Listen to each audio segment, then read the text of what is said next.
Motor yang power, selesa and bergaya. Jom I review 3 model terbaru ini.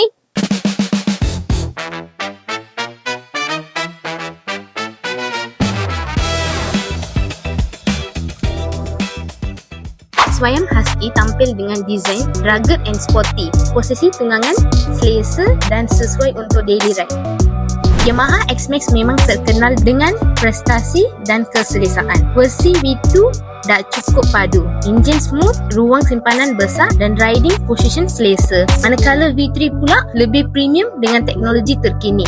Rekaan lebih moden and feel tunggangan lebih refined. Kalau nak skuter maxi yang serba lengkap, X-Max memang pilihan selamat. Moda Sporter S pula sesuai untuk rider budget.